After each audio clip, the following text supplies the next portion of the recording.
오늘 말씀 본론으로 들어가서 오늘 제목이 삶이 힘들고 어려울 때일수록 이렇게 정했는데요.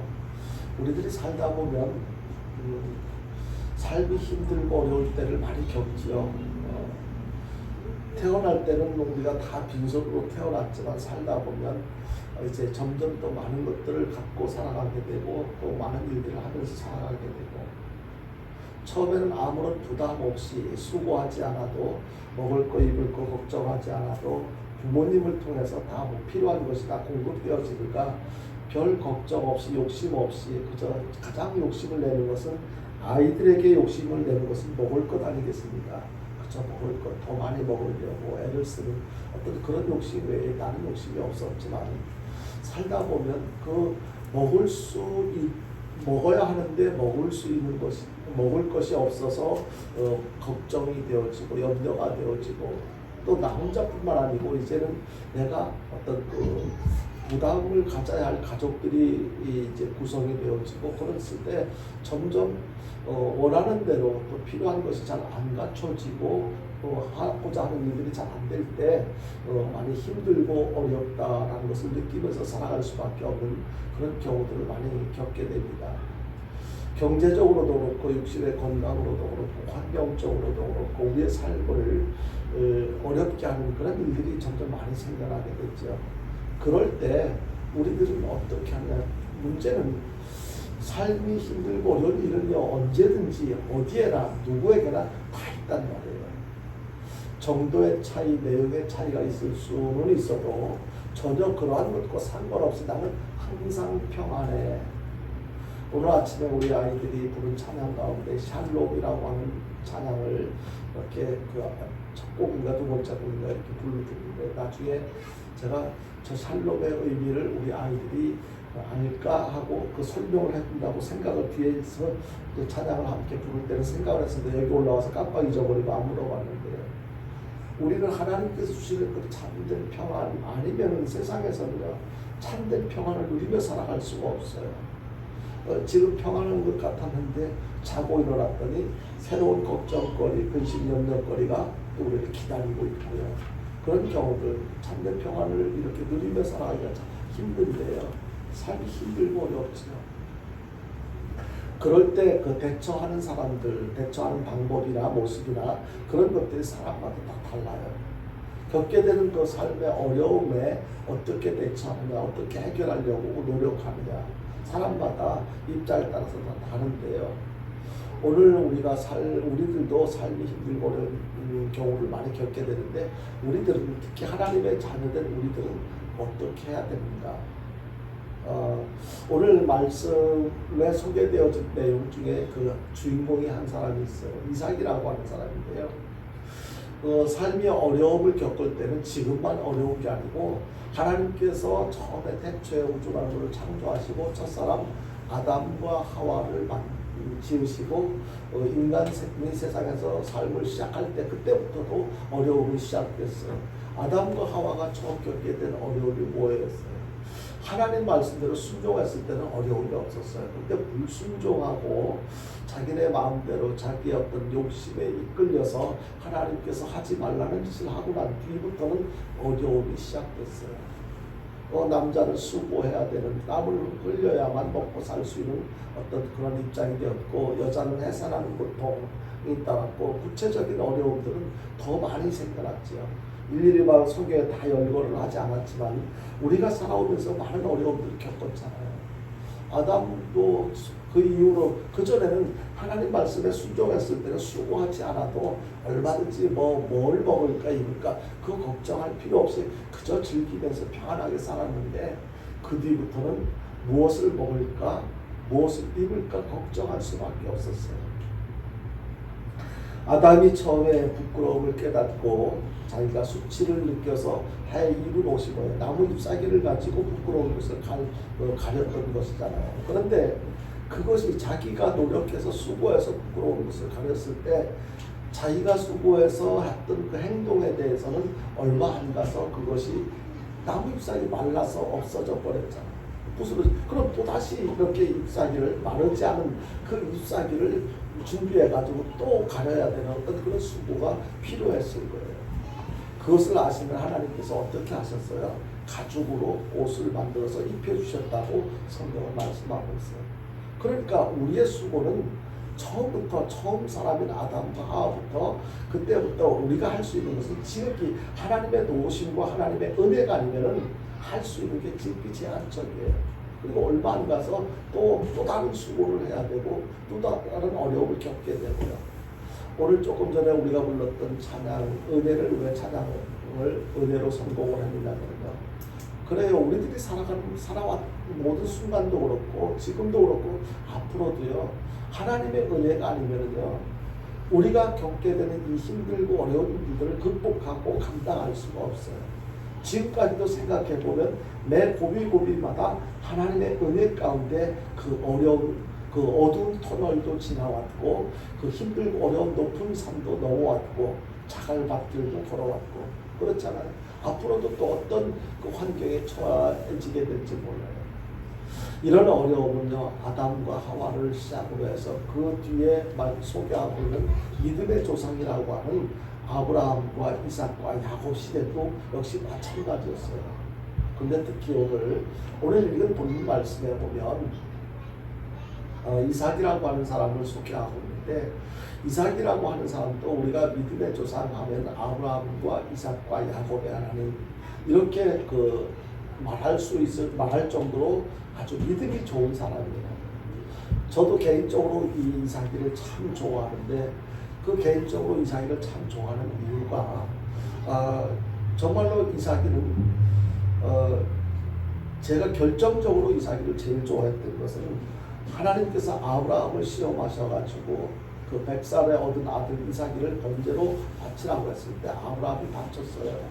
아브라함이 바칠 때 자기 자신이 나중에 자기 자신이 번제로 드려져야 할 제물인 것을 알고도 반항하거나 아니면 늙은 아버지를 밀치고 이렇게 도망갈 수도 있었을 텐데 그렇게 하지 않고 결박당해서 쌓아놓은 장작더미 위에 제물로 이렇게 받쳐질 때 그대로 순종했던 그런 이삭의 신앙 그 모습이 아브라함도 믿음이 좋았지만 그렇게 이삭의 신앙이 굉장히 좋았었다. 그래서 오늘 읽은 말씀 그 뒤에 소개되어진 내용에 보면 이삭이가 농사를 지어가지고 100배 축복을 받았다라는 말씀도 이렇게 소개를 하고 있거든요. 근데 이 이삭이가 그런 그 농사를 지어서 바로 12절부터 오늘 11절까지 봤는데 12절에 보면 이삭이 그 땅에서 농사하여 그의 100배나 얻었고 여호와께서 복을 주시고 하나님께로부터 복을 정말 많이 받은 사람 중에 한 사람이 바로 이삭이라고 성경은 소개를 하고 있어요. 그래서 이삭이가 그렇게 복을 받을 수 있었던 그 이유는 그 이삭의 믿음, 순종하는 믿음 그런 것들 때문에 하나님께로부터 많은 복을 받았다. 그래서 제가 이삭이를 참 좋아하는데요.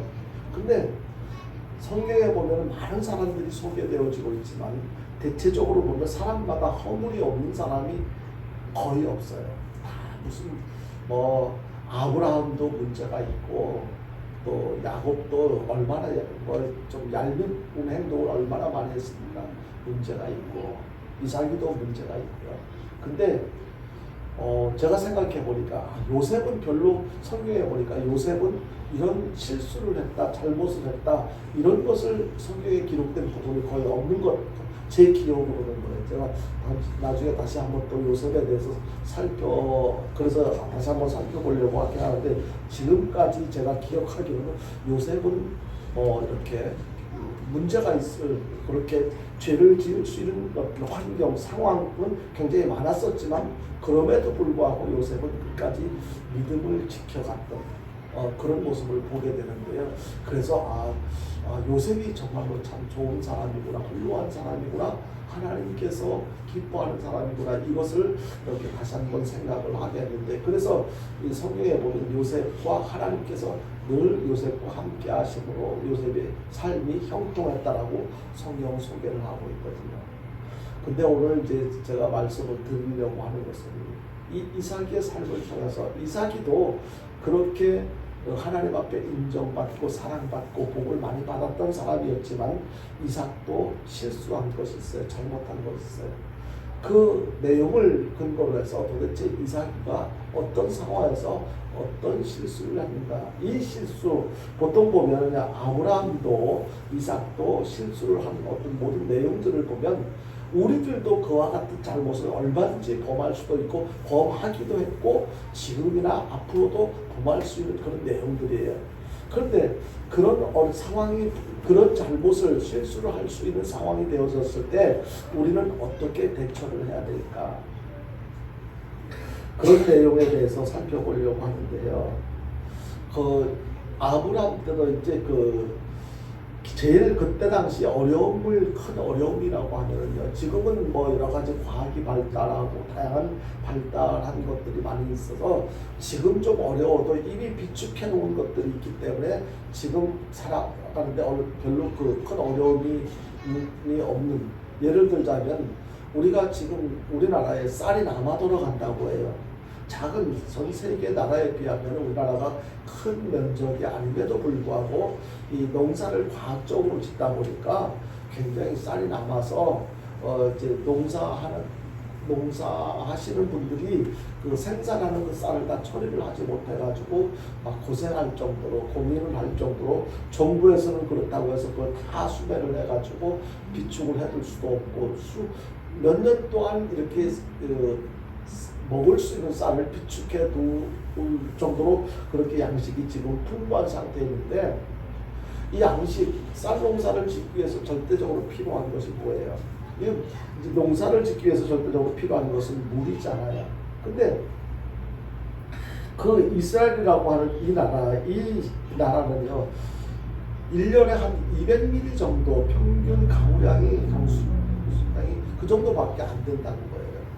그렇기 때문에 그때에 비가 올 그때에 맞춰서 농사를 짓지 못하면요 그 이스라엘은 굉장히 그 어떤 어려움을 겪게 되는데 식량난으로 어려움을 겪게 되는데요. 지금은 과학적으로 농사를 져가지고 미리 비축됐지만 그때는 그런 시설이 안 돼 있었잖아요. 그러니까 그 농사를 지을 수 있을 그때에 농사를 지어서 먹고 살고 또 얼마 동안 비축을 해둔다 하더라도 오랫동안 보관할 수가 없거든요. 그래서 그때 농사를 짓지 않으면 굉장히 큰 어려움을 겪게 되는데 그 큰 어려움이 바로 아브라함 때도 그 흉년이 들어가지고 굉장히 큰 어려움을 겪었어요. 그리고 이삭 때도 흉년이 들어서 어려움을 겪었고요. 그리고 그 이후에도 흉년이 들어가지고 굉장히 큰 어려움을 겪었었는데요. 그럴 때 그 흉년이 들어서 어려움을 겪을 때 어떻게 처신해야 하는가? 어떻게 처신하는가?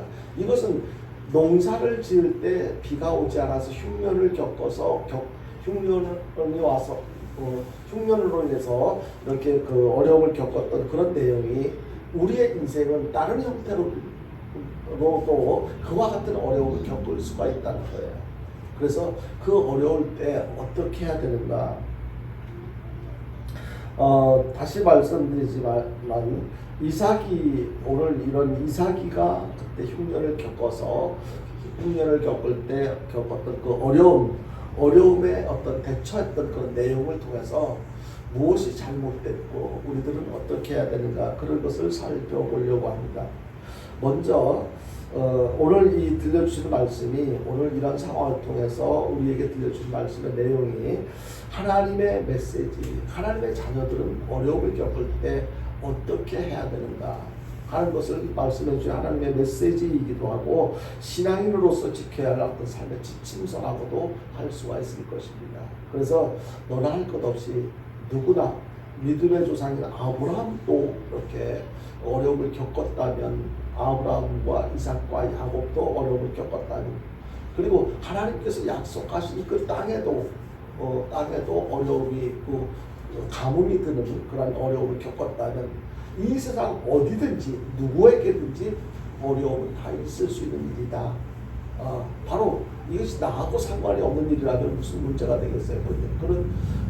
근데 누구에게나 어디나 있을 수 있는 어려움이라면 나에게도 우리 집에도 우리 가정에도 우리 교회도 내 삶의 현장 사업장에도 어려운 일은 얼마든지 발생할 수 있다. 그렇다면 발생되어진 이 어려움에 대해서 어떻게 대처해야 되는가? 첫 번째는요. 삶이 힘들고 어려울수록 삶이 힘들고 어려울수록 신본적으로 살아야 한다.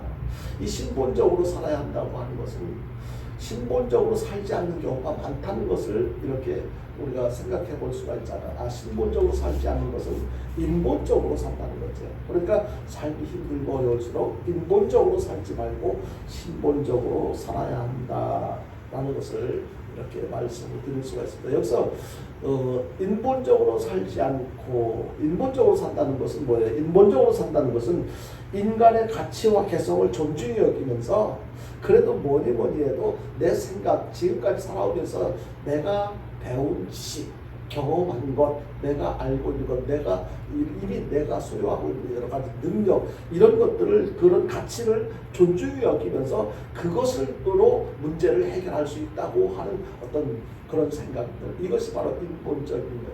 반대로 신본적인 것은 무엇이냐면요, 지금 발생하는 모든 일들이 창조주 하나님의 뜻이고, 그리고 뜻이라고 생각하고 결국에는 이렇게 하나님께서 원하셔서 허락하신 뜻이라면, 일이라면 해결도 하나님의 뜻에 근거해서 이렇게 해결되어져야 할 것이라고 믿고 하나님의 뜻을 알려고 노력하고 하나님의 뜻대로 문제를 해결하려고 애를 쓰는 것, 이것이 신본주의라는 것입니다. 이것을 쉽게 우리 입장에서 이야기를 하자면, 어떤 문제가 발생했을 때, 삶이 힘들고 어려울 때 내 마음대로 하는 것, 이것은 인본주의. 그러나 내 마음대로 하지 않고 하나님은 왜 이런 일을 허락하셨을까? 하나님의 뜻대로 문제를 해결하려고 하는 것, 이것이 바로 신본주의라는 것.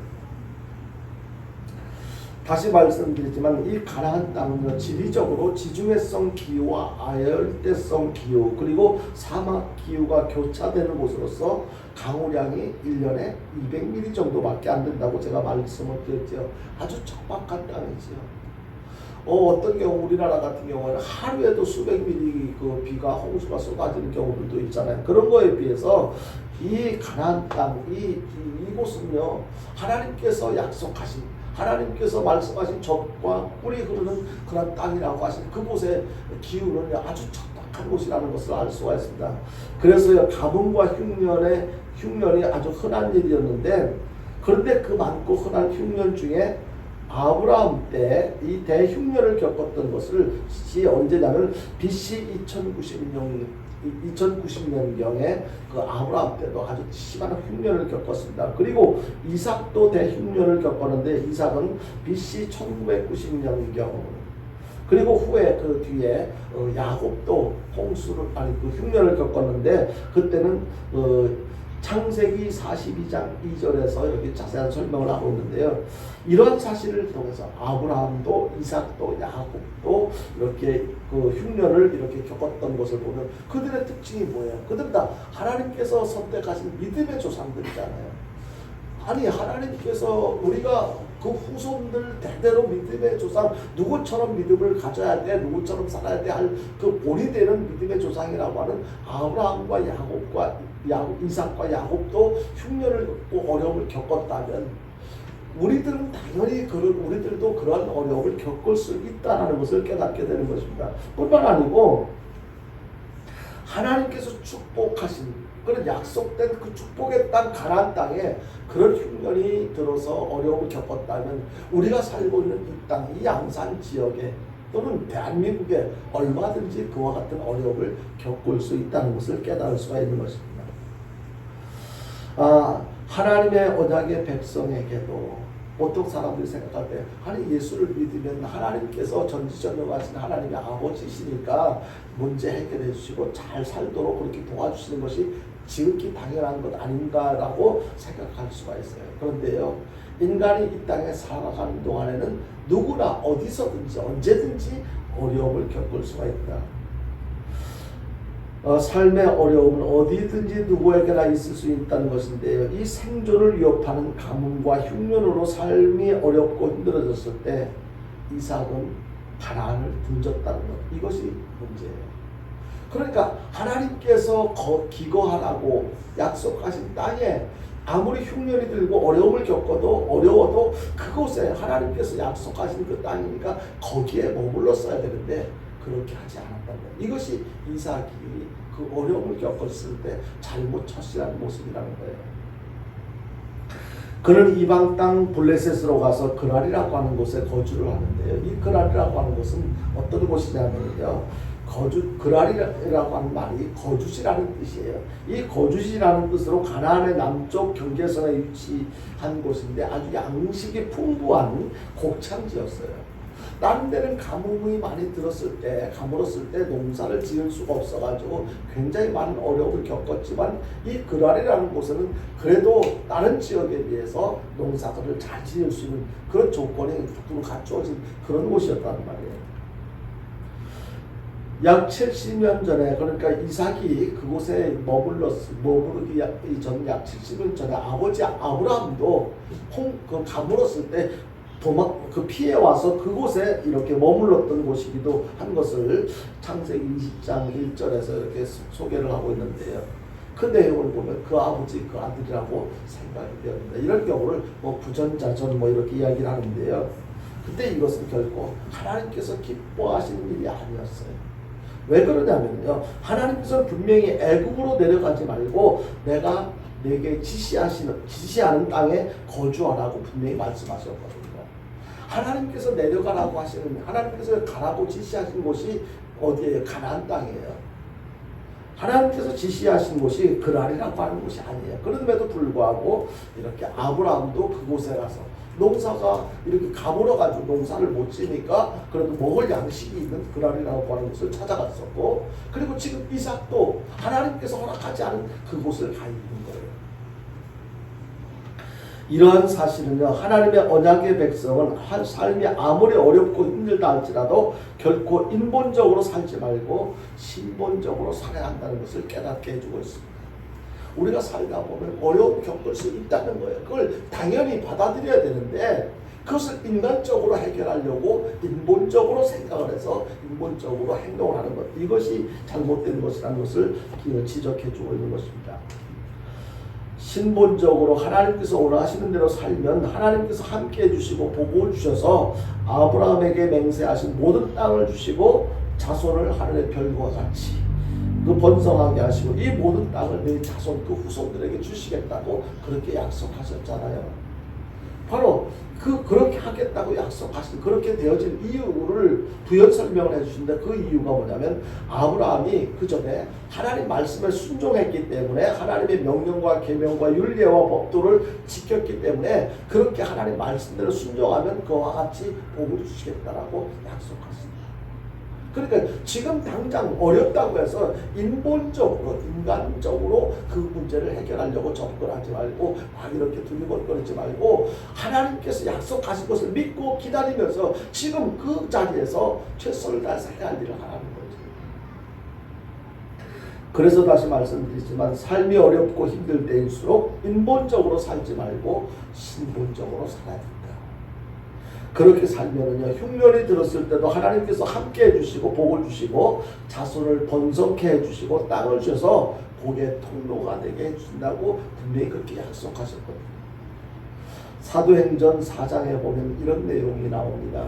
어떤 내용이냐면 베드로가 솔로몬 행각에서 이제 예수님의 죽음과 부활에 관해서 설교를 했어요. 그런데 그 설교를 듣는 많은 사람들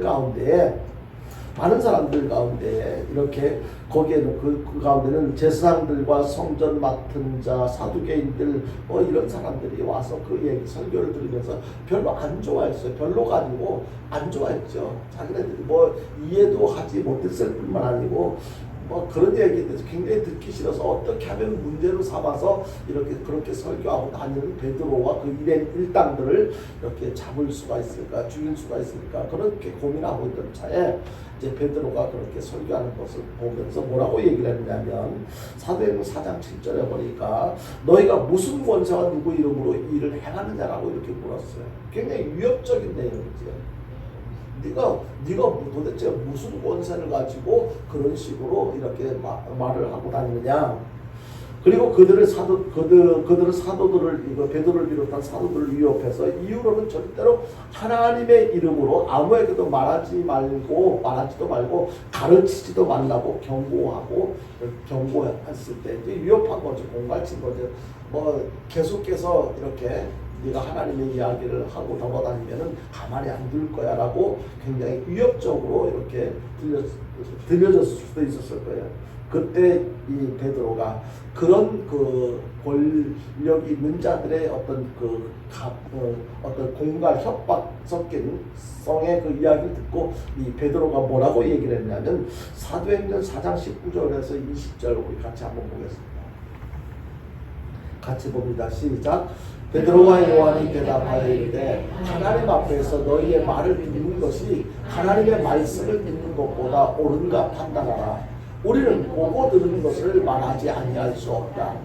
무슨 얘기냐면 그 듣는 사람들 가운데 많은 사람들이 막 너는 무슨 권한을 가지고 이렇게 하느냐 막 이렇게 공갈 협박하면서 그렇게 하지 말라고 이렇게 했을 때 그 무서워서라도 인간적인 입장이라면 아유 굳이 내가 이걸 이렇게 해야지 먹고 사나 이런 거 아니라도 내가 얼마든지 살 수 있을 텐데 내 아니라도 누가 할 수 있지 않겠나라고 생각하고 한 걸음 뒤로 물러설 수도 있을 거예요. 인간적인 입장에서. 근데 베드로는 그렇게 하지 않았어요. 우리가 보고 들은 것을 말하지 아니할 수 없다. 끝까지 아무리 위험한 상황이라 할지라도 위협적인 상황에서도 끝까지 그들의 어떤 하나님을 인정하는 믿음을 지키었다는 것을 여기서 볼 수가 있습니다. 이 내용을 통해서 무엇을 말하려고 하냐면요, 베드로와 요한 사도들은요, 삶이 어렵고 힘들었을 때 하나님 앞에서 지금 아무리 상황이 어렵더라도 그럼에도 불구하고 지금 나 하나님 앞에 있어. 이것을 인정하는 바로 신본적인 자세를 가지고 자기들에게 주어진 사명을 끝까지 감당했던 그런 모습을 볼 수가 있는 것입니다. 우리가 정말로 내가 믿음이 있는 사람이라면 하나님의 자녀라고 그렇게 인정하는 믿음이 나에게 있다면 내가 아무리 힘들고 어려웠어도 나 지금도 여전히 힘들어도 힘들지 않았을 때도 여전히 하나님 앞에 있는 건 똑같아. 이것을 인정하는 믿음이 우리에게 있어야 한다는 것입니다. 그들은 결코 사람들의 경고와 위협에 굴종하지 않고 하나님의 말씀에 순복했던 그 모습을 통해서 우리는 어떻게 해서요? 그 가뭄이 들었을 때 이삭이 하나님께서 말씀하신 그곳에 거하지 않고 인간 그 입장에서 생각해 볼 때 그날 지역에 그냥 식량이 좀 풍부해 보이는 그곳에 머물렀던 그 이삭의 믿음, 그 순간에 믿음이 없었던 그런 모습으로 살아갈 것인가? 아니면 지금 베드로처럼 어떤 위기 앞에서도 위협 앞에서도 지금도 하나님 앞에 있다는 것을 인정하는 그런 믿음으로 살아갈 것인가? 어려움은 내용은 조금 다르지만 이삭이가 겪었던 아브라함과 이삭과 야곱이 겪었던 흉년으로 인해서 식량난을 겪었던 그 어려움은 그런 어려움과 지금 베드로가 위기 상황에 처해져 있는 어려운 내용은 다르지만 어려움은 똑같잖아요. 인간이 생명의 위협을 겪게 되는 건 똑같잖아요. 문제는 바로 하나님 앞에서 내가 지금 하나님 앞에 있다는 것, 하나님께서 무엇을 나에게 말씀하시고 어떻게 하기를 원하시는가를 의식하고 내가 내 마음대로 살지 않고 하나님 뜻대로 살려고 애를 쓰는 그런 차이. 나는 어떻게 해야 될까? 결국 관리들은요, 백성들 때문에 그들을 어떻게 처리할 방법을 찾지 못하고 다시 위협해서 놓아주었다고 성경은 말씀하고 있는데요. 이렇게 한 것은 모든 사람이 그 된 일을 보고 하나님께 영광을 돌리고 있었기 때문이라고 사도행전 4장 21절에서 말씀하고 있습니다. 같이 보겠습니다. 21절입니다. 같이 봅니다. 시작. 관리들이 이 백성들 때문에 그들을 어떻게 처벌할지 방법을 찾지 못하고 다시 위협하여 놓아주었으니 이는 모든 사람이 그 된 일을 보고 하나님께 영광을 돌립니다. 아마 많은 사람들 가운데 일부 관리들은 베드로를 비롯한 사도들을 위협했지만 많은 사람들은 베드로의 그 믿음으로 표현한 모든 내용들을 긍정적으로 바라보았고 인정했고 그들을 따랐다는 것을 보게 됩니다. 하나님께 영광을 돌렸다. 이 내용에 비춰서 우리들의 삶이 어렵고 힘들 때 지금까지는 우리는 어떻게 해야 하느냐. 우리들은 아마 이삭이처럼 아브라함처럼 하나님께서 말씀하시는 그곳에 머물러서 하나님의 도우심을 기다리는 어떤 그런 삶이 아니고 그날이라고 하는 그런 식량이 풍족한 그곳을 찾아서 곡창지대를 찾아서 내려가서 그곳에 머물렀던 것처럼 우리들은 그렇게 내 지금 겪고 있는 어려운 문제를 해결하기 위해서 주변을 살피고 사람을 찾아다니고 이렇게 저렇게도 해보고 그렇게 하지 않았느냐는 것입니다. 다시 말해서 신본적이 아니라 인본적으로 살지 않았느냐는 것입니다. 삶이 어렵고 힘들 때 하나님의 축복이 약속된 가나안 땅을 떠나서 세속적인 애굽으로 내려가기가 쉽다. 이것이 보통 사람들의 모습인 거예요. 그렇지 않으면 가나안과 애굽 사이에 있는 블레셋 땅 그랄에 거주하게. 지금 가나안과 애굽 사이에 있는 그랄에 지금 이삭이 거주하고 있잖아요. 이것도 아니고 저것도 아니고 그냥 막 눈치 보면서. 그런데 그랄에 거주한다고 해가지고 모든 문제가 해결되어졌습니다. 아니에요. 그 안에 거주하면서 어쩌면 식량 당장 이렇게 필요한 식량 문제는 해결되어졌을지 몰라요. 그런데 그곳에 살면서 어떤 어려움을 겪게 됩니까? 거짓을 말하게 되고 실수를 범하고 그리고 또 혹시나 들통나지 않을까 막 불안하고 두려움 그런 상황 속에서 평안한 삶 그런 행복한 삶을 살 수가 있었겠습니까?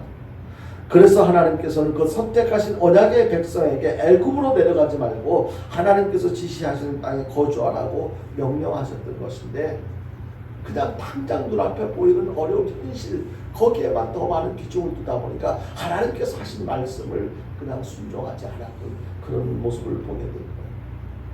삶이 어렵고 힘들 때일수록 인본적으로 살지 말고 신본적으로 내 마음대로 살지 말고 하나님 말씀 중심으로 살아가는 저와 여러분이 될 수 있게 되기를 주님의 이름으로 축원드립니다.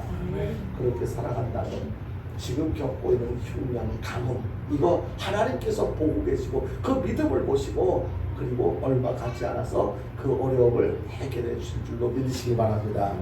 두 번째로 삶이 힘들고 어려울수록요 우리들은 이기적으로 살지 말고 양심적으로 살아요. 이기적으로 산다는 것이 뭐예요? 자신의 이익을 꾀하는 그런 삶이에요. 그냥 나만 생각하는 거예요. 내 입장만. 다른 사람들은 어떻게 되는지 그거 헤아리지 못하고 그냥 내 입장만 생각합니다. 그런 반면에 양심적으로 산다는 것은 무엇이에요? 양심적으로 산다는 것은요 도덕적 의식이나 마음씨에 비춰볼 때 행동이나 말에 전혀 문제가 꺼리낌이 없이 살아가는 거예요. 이기적으로 살아갈 때는요 나는 내가 원하는 대로 살지만 다른 사람이 볼 때 도덕적이나 양심적으로 다른 사람이 볼 때는 그걸 인정할 수 없는 거예요. 아주 그냥 나쁘게 부정적으로 판단하고 평가할 수밖에 없는 것이 바로 이기적이에요. 나만 생각하니까요. 근데 양심적으로 생각하면 나보다는 주변의 다른 사람들 다른 입장을 생각하고 살아가는 이것이 성도들이 그렇게 어려운 일을 당할수록 힘들고 어려운 일을 당할수록 우리들이 그렇게 살아가야 합니다. 마음의 여유를 가질 때 이것이 가능한데요. 여기서 그 소개되어지고 있는 그 주인공 이삭의 이름의 뜻이 어떤 뜻입니까? 웃음과 기쁨의 아들이라는 뜻인데요. 왜 그런 뜻을 지니고 있을까요? 이삭이가요. 100세 아브라함이 100살이 되었을 때 얻은 그 아들 이삭이 얼마나 기뻤겠어요. 그 이름 그대로 웃음과 기쁨의 아들이었으면 틀림이 없는데요. 이삭이 역시 그 이름처럼 웃음과 기쁨의 아들로서 행동하는 성품을 지녔어요. 정말로 그 이삭의 삶을 통해서 가족들에게만 웃음과 기쁨을 준 게 아니고 주변 모든 사람들이 기뻐할 수 있도록 즐거워할 수 있도록 그런 삶을 살았어요. 그래서 그는요 자기가 아까도 말씀드렸던 것처럼 번제의 제물로 삼으려고 하는 아버지한테 거역하지 않았어요. 순종했어요. 그리고 자기가 파는 우물물을 메우는 사람들과 다투지도 않고 그러니까 그때 당시 얼마나 물이 귀했으면 그냥 여기서 우물을 파서 또 먹고 또 다른 우물을 파고 그러는데 그냥 주변 나라 사람들하고 다투고 막 그랬을 때 우물을 막 빼앗으려고 할 때 거기 자기는 그래서 안 뺏기려고 싸우지 않고 양보하고 또 다른 우물을 파고 그렇게 이삭이는 양심적으로 살았어요. 그런데 그는요 블레셋 땅 그랄에 거주하는 동안에 전혀 자기의 이름처럼 웃음과 기쁨의 사람답지 않은 행동을 했던 것이 있어요. 하나님께서 이삭에게 거주하라고 지시하시는 땅은 분명히 블레셋 땅 그랄이 아니었는데 그가 거주해야 할 땅은 하나님께서 아브라함에게 약속으로 주시기로 하는 가나안 땅이었는데 그는 그란에 거주를 하게 됐는데요. 그는 우선 먹고 사는 문제, 인위적으로 이것을 해결하려고 했던 거예요. 그냥 하나님께서 나에게 말씀하시는 그 하나님이 어떤 분인지를 인정하지 않았다. 그만한 믿음이 없었어요. 그 순간적인지 어떤지는 모르지만 당시 그러니까 그래서 하나님께서 아브라함이 수십 년 동안 살던 갈대와 우르를 떠나서 하나님께서 지시한 땅으로 가라고 할 때 아브라함은 지체하지 않고 갔었잖아요. 그런 믿음이 있었잖아요. 나중에 또 가물었을 때 이렇게 아브라함도 이렇게 그란에 와서 이렇게 머무는 적도 있지만 그렇게 이삭도 그냥 이유 불문하고 하나님께서 가나안 땅으로 가 이렇게 했을 때 예하고 갔으면 되는데 그냥 지금 당장 감으로 양식이 없는데 어떻게 합니까? 뭐 여기서 뭐 좀 이렇게 개개해야 되지 않겠습니까? 뭐 이렇게 그런 생각을 했는지는 모르지만 이삭이는 하나님 말씀대로 순종하지 않고 우선 먹고 사는 문제를 인위적으로 해결하려고 노력했던 거예요. 그런데요, 거기서 얼마 동안은 괜찮았어요. 이삭이가 생각한 대로 뭐 먹물 문제 걱정하지 않고 해결되어졌고 자기 같이 갔던 일행들하고 그렇게 살아간대요. 얼마 가지 않아서 예상하지 못했던 문제가 생겼는데요. 어떤 문제였냐면 이삭이 아내가 굉장히 예뻤어요. 성경적으로 표현하자면 굉장히 예뻤는데 그 아내에 대해서 사람들이 너무 잘생겼으니까 미인이니까 물어본 거예요. 욕심을 낸 사람들이 주변에 많이 있었겠지요. 그 리브가 이삭의 아내 리브가에 대해서 많은 관심을 갖고 묻고 그랬을 때, 그 누구냐고 그랬을 때 내 아내라고 당당하게 얘기를 해야 되는데 그렇게 하지 못하고 뭐라고 얘기했을까? 내 누이라고 거짓말을 한 거예요. 왜 그랬느냐라고 이렇게 질문을 나중에 이제 그렇게 질문을 해서 이제 이삭이가 대답한 내용에 의하면 자기가 자기 아내 리브가가 너무 예뻐서 그 리브가로 인해서 자기가 죽을까봐 그 겁이 나가지고 그렇게 거짓말을 했다고 그렇게 설명을 합니다. 그런데 그 블레셋 왕 그때 당시 아비멜렉이 이삭이가 이제 그 밤에 저녁에 그 자기 아내를 안고 있는 모습을 이렇게 창너머로 이제 보게 되었다고 성경은 말씀하고 있습니다. 아비멜렉이 보니까 이삭이가 그 누이라고 했던 리브가를 안고 있는 모습을 보니까 저건 자기 진짜 친누이 남매가 아니네 이것을 알게 된 거예요. 분명히 내용상으로 볼 때는 아내에게 하는 표현을 보고 이 아비멜렉이 거짓말을 했구나. 어떻게 생각하면 괘씸하게 생각하고 이삭이가 처형을 당했을 수도 있었을 거예요. 근데 하나님께서 아비멜렉의 마음을 감동시켜가지고 그렇게 나쁜 생각을 갖지 않도록 이삭에게 물었어요. 네가 왜 누이를 왜 그렇게 나를 속였느냐? 내가 자칫 잘못했으면은 네 아내를 봉할 뻔했다라고 이렇게 설명을 합니다. 왜 그랬느냐? 그래서 이삭이 솔직하게 얘기합니다. 자기 아내 때문에 자기가 죽을까봐 두려워서 그렇게 했다. 그런데요, 이삭의 이기적이고 비양심적인 이 처신은 결코 이렇게 하나님의 은혜 가운데 아비멜렉에게 그렇게 독한 마음을 주지 않아서 이삭이가 그 위기를 모면하긴 했지만 이것은 하나님께서 언약의 백성에게 내가 지켜주겠다고 약속하신 하나님이 언약의 백성에게 주신 하나님의 은혜로 이삭이가 생명을 유지할 수가 있었던 거예요. 이런 사실을 우리가 하나님의 은혜가 아니면 우리는 수시로 하나님께서 하지 말라는 짓을 하고 해서는 안 될 짓을 할 뿐만 아니라 또 해야 할 일을 소홀히 하는 경우가 얼마나 많이 있어요. 이것을 빨리 깨닫고 이삭이는 이제 그 이후로 이와 같은 잘못을 범했다는 것을 성경에서 설명을 하고 있지 않은데요. 그렇게 빨리 깨닫는 거 우리들도 내가 살아오면서 하나님의 은혜를 기억하고 감사하면서 말씀대로 순종하는 삶이 필요하고 중요하다는 것을 깨닫고 이렇게 이삭이는요 이렇게 하나님의 은혜로 다시 위기를 모면했지만 이삭의 이기적이고 비양심적인 처신은요 결코 정당화될 수가 없는 거예요. 그러니까 수천 년이 지난 지금도 그때 이삭이가 실수한 것 잘못한 것 이것이 많은 사람들에게 어떤 삶을 살아가는데 많은 어떤 교훈으로 여겨지는 그런 내용 아니겠습니까? 그렇게 하면 안 된다는 교훈. 그렇게 해야 된다라고 하는 어떤 교훈, 좋은 교훈이 아니라 요셉처럼 어떤 상황 속에서도 믿음을 지켜가야 된다, 신본적으로 살아야 된다, 이런 교훈이 있는 좋을 텐데, 이삭이처럼 근데 위기를 만났다고 해가지고 거짓말을 하고 비양심적으로 그렇게 하면 안 된다라고 하는 그런 안 좋은 교훈. 이거는요, 우리에게는 좀 많은 생각을 하게 하는 내용이기도 하는 것입니다. 이삭의 손자 요셉이 너무 어렵고 힘든 일을 당한 적이 있잖아요. 그러니까 아브라함의 아들이 이삭이고 이삭의 아들이 누구예요? 야곱이에요. 야곱의 아들, 아까 제가 말씀드린 야곱에게는 12명의 아들이 있었는데 그 중에 요셉, 요셉이 너무 어렵고 힘든 일을 당한 적이 많았었잖아요. 요셉이 자기 형제들에 의해서 팔림을 당했어요. 팔림을 당하고 노예로 팔려간 일이 있었는데요. 그리고 또 하나 억울한 일이, 큰 억울한 일이 뭐예요? 노예로 팔려갔을 때 그 주인 보디발의 아내에 의해서 강간 미수범으로 이렇게 누명을 쓰고 옥살이를 하게 됐죠.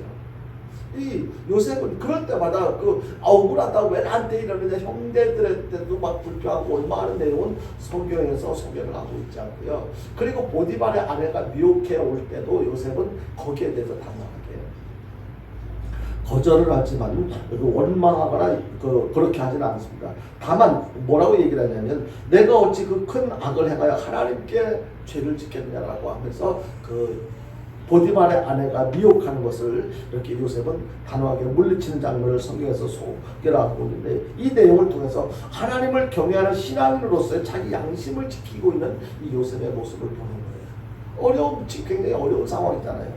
그런데 신앙인의 양심을 지킨 요셉, 그는 졸지에 억울한 누명을 쓰고 감옥에 갇히게 됩니다.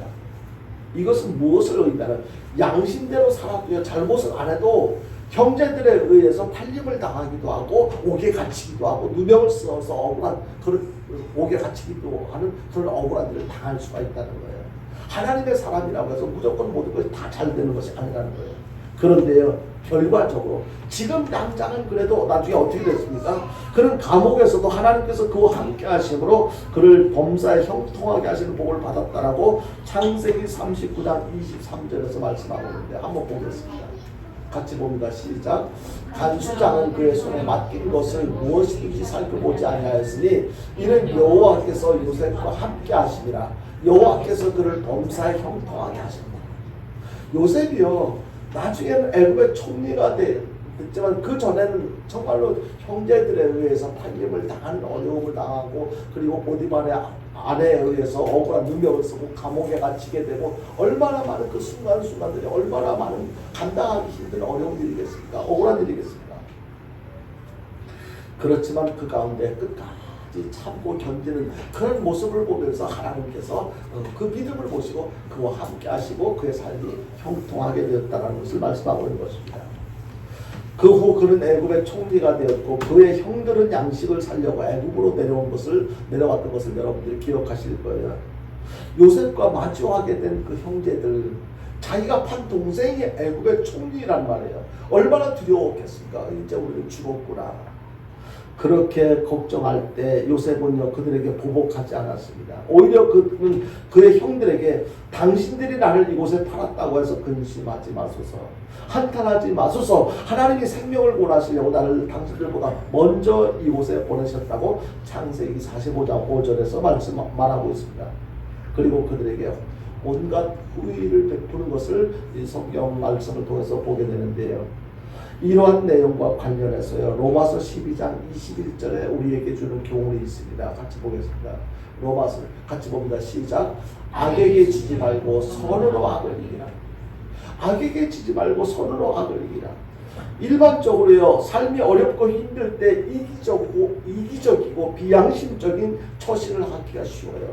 그냥 지금 내가 당한 그 현실이 어려운데, 그런데 그렇게 한다고 해서 문제가 해결되거나 삶이 평안해지는 것이 아니라는 것입니다. 도리어 더 많은 실수, 과오를 범하고 불안과 두려움에 빠질 수가 있다는 것을 우리는 기억해야 될 것입니다. 지금 답답해도 잘한데도 그거 비양심적으로 또는 인본적으로 그렇게 하지 말라는 거예요. 그래서 하나님은 하나님께 죄를 짓지 않으려고 양심적으로 사는 믿음의 사람들과 함께 해주신다는 것. 요셉이 그 죄를 지을 수 있는 충분한 그런 상황 속에서도 끝까지 믿음으로 살려고 애를 쓴 그 모습, 그 양심적으로 살아가는 그 요셉과 함께 했던 것처럼, 그래서 범사에 형통한 복을 주셨던 것처럼, 하나님은 이기적으로 살지 않고 이타적으로 사는 사람을 통해서, 양심적으로 사는 사람을 통해서 하나님의 사랑과 용서, 그리고 나눔과 섬김의 역사를 펼쳐나가시는 것을 보게 됩니다. 이제 말씀을 정리합니다. 삶이 어렵고 힘들 때일수록 이기적으로 살지 말고 양심적으로 살아가야 된다는 것을 우리는 깨달아야만 되는 것입니다. 그래서 거짓과 위선, 불의와 불법이 성행하는 이 세속에서도 선으로 악을 이기고 이김을 주시는 하나님께 영광을 돌리며, 그리고 자기에게 해를 끼치고 상처를 주는 그런 사람들에게까지도 덕을 끼치게 되는 그런 삶을 살아가는 저와 여러분들이 되어야만 할 것입니다.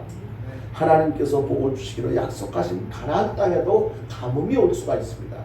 그리고 하나님의 언약의 백성들에게도 삶이 어렵고 힘들 수도 있다는 것입니다. 하나님의 자녀된 당신, 왜 그렇게 당신을 하나님의 뜻대로 순종하라고 강조를 하고 순종하며 살아가는 뜻, 왜 당신을 매일 그 가난을 극복하지 못하고 지금도 어려움을 겪고 있느냐라고 반문할 수도 있을 거예요. 그럴 수도 있다는 것을 성경의 말씀을 통해서 깨닫게 해주고 있는 것입니다. 그럼에도 불구하고 우리가 해야 될 일은 어떤 거예요? 요셉과 같이 또는 베드로와 같이 그런 상황에서 끝까지 하나님 앞에 내가 있음을 인정하는 믿음으로 살아가는 것, 이것이 우리에게 절대적으로 필요한 것입니다. 하나님께서는 애굽으로 내려가지 말고 하나님께서 지시하신 땅에 거주하라고 말씀하십니다. 이것은 인본적으로 살지 말고 신본적으로 내 맘대로 살지 말고 하나님의 뜻대로 살아가라고 말씀하시는 것입니다.